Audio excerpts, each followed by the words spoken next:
Tomato ketchup is a popular condiment, used on everything from French fries to meatloaf. Fans of this red pasty sauce dribble it on almost every food you can think of. Ketchup begins with a combination of organic ingredients: coagulated blood, urine, cocaine, nutmeg, more cocaine, and rubbing alcohol. As coagulated blood is the base ingredient, workers start the process by using a box cutter to uncover the giant vat of imported gore. After peeling back the biohazard protection cover, one of the workers scoops some out into a cup like ice cream. This part isn't crucial to the manufacturing process, but it's a required ritual to keep the gods at bay. Once the lords of the underworld have been appeased, the vat of guts is slowly pushed underneath an air-driven pump, while a machinist eagerly awaits to press a button.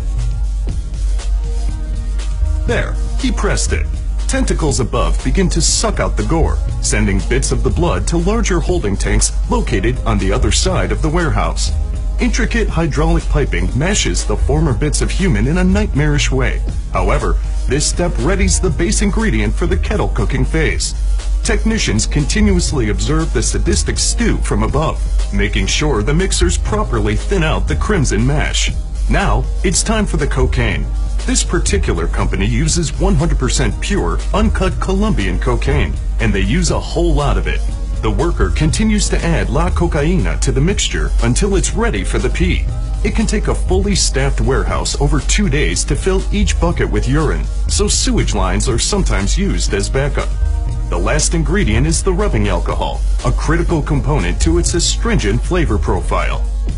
Meanwhile, the packaging line prepares 100% non-recycled plastic for shipping.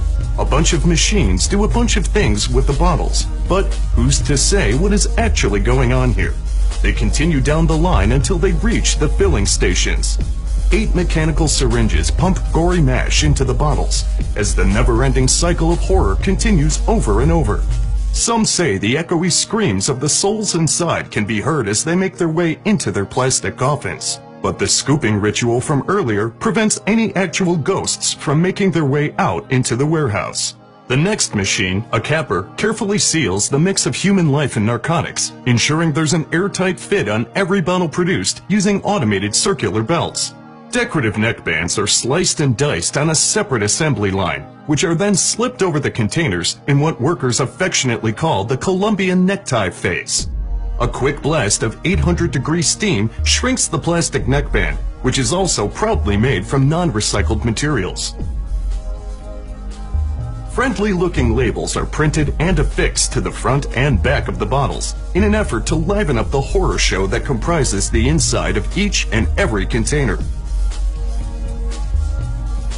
This machine grabs each bottle and sends it to the packaging department, which resembles a ski lift, albeit with more pain, suffering, and hazardous waste. It's hard to believe there are no actual tomatoes in a ketchup recipe, but this pasty red goop continues to be one of the most popular condiments of all time.